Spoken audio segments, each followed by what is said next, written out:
Salam sejahtera Malaysia. Denyut nadi suara rakyat bergema di channel ini. Suhakam adalah satu pertubuhan. Aduh, minta maaf. Kadang-kadang terlalu banyak makan kuih raya, kadang-kadang tersasul. Denyut nadi suara rakyat bergema di channel ini. Tuan-tuan dan puan-puan yang dihormati sekalian, Suruhanjaya Hak Asasi Manusia atau dikenali sebagai Suhakam adalah antara satu badan NGO yang amat terkenal dan penting di negara Malaysia. Akhirnya, mereka telah bersuara berkenaan dengan kes Hakim Nazlan yang disiasat oleh SPRM. Demikian saya bacakan kepada tuan-tuan dan puan-puan satu artikel yang telah diterbitkan di shahbudin.com.net yaitu suara apa yang difikirkan oleh Suruhanjaya Hak Asasi Manusia Malaysia berkenaan dengan kes ini. Saya bacakan kepada anda. 27 April 2022 diterbitkan di shahbudin.com.net dengan tajuk Apa Motif SPRM Siasat Hakim yang Mengadili Najib, kata Suhakam. Sebelum saya bacakan, saya ingin menegaskan bahawa pembacaan ini tidak menunjukkan pendapat dan pendirian daripada channel ini. Saya hanya berkongsi apa yang ditulis di sini. Tuan-tuan dan puan-puan, Suruhanjaya Hak Asasi Manusia Malaysia atau Suhakam memberi amaran langkah pihak berkuasa anti rasuah menyiasat Hakim Muhammad Nazlan, Muhammad Ghazali mungkin mengundang kepada masalah yang lebih besar. Dalam kenyataan yang dikeluarkan semalam, Suhakam berkata apabila Hakim Mahkamah Rayuan itu disiasat oleh Suruhanjaya Pencegahan Rasuah Malaysia atau dikenali sebagai SPRM, ada risiko untuk badan kehakiman negara itu akan dihujani dengan pelbagai tuduhan yang remeh. Tuan-tuan dan puan-puan, Suhakam pada masa yang sama membangkitkan apakah motif SPRM menyiasat Hakim Nazlan yang sebelum ini telah mengadili perbicaraan ke atas Najib Razak itu. Selain daripada itu, kata Suhakam, langkah diambil SPRM itu akan mewujudkan duluan negatif serta berbahaya dan ia boleh melemahkan kebebasan Badan Kehakiman Negara Malaysia. Tuan-tuan dan puan-puan, ini juga boleh membuka pintu kepada lebih banyak pertuduhan remeh dan menyusahkan selain penyalahgunaan proses oleh agensi penguatkuasa terhadap badan kehakiman, kata kenyataan tersebut. Kenyataan itu juga menulis Suhakam menyokong pandangan bahawa semua hakim mesti mempunyai ruang yang sesuai untuk melaksanakan tugas mereka dengan cara yang jelas kepada semua.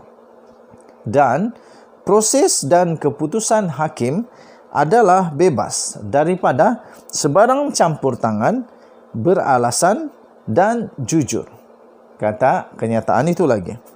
Ditambah lagi, paling penting adalah mustahak untuk keadilan bukan sahaja dilaksanakan tetapi mesti dilakukan mengikut undang-undang, kata Suhakam lagi dalam kenyataan itu. Muhammad Nazlan adalah merupakan Hakim Mahkamah Tinggi Kuala Lumpur apabila beliau mengendalikan tuduhan salah guna kuasa, pecah amanah dan pengubahan wang haram kepada bekas Perdana Menteri Malaysia iaitu Datuk Seri Najib Tun Razak.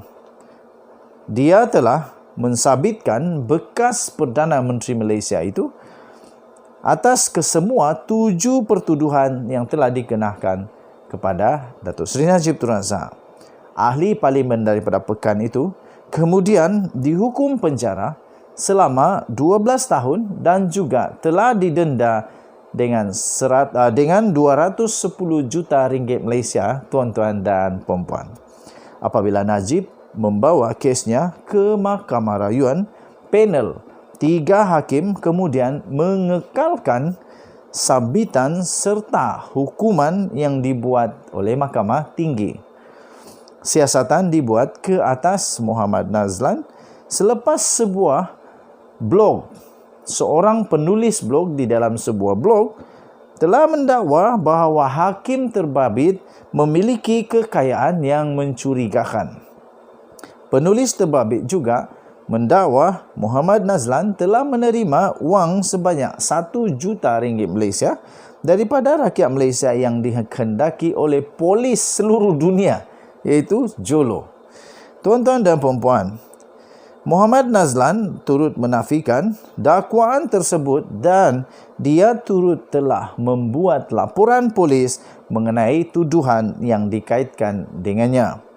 Kata Suhakam, dalam perlembagaan negara sudah ada peruntukan khas mengenai kaedah mengendalikan sebarang tuduhan salah laku seseorang hakim. Suhakam turut bersetuju dalam kenyataan itu yang telah dikeluarkan oleh Suhakam. Suhakam bersetuju dan menyokong prinsip pengasingan kuasa untuk memastikan integriti serta kebebasan badan kehakiman dilindungi selain mengelakkan sebarang campur tangan atau tekanan politik terhadap mana-mana anggota badan kehakiman pada bila-bila masa, katanya.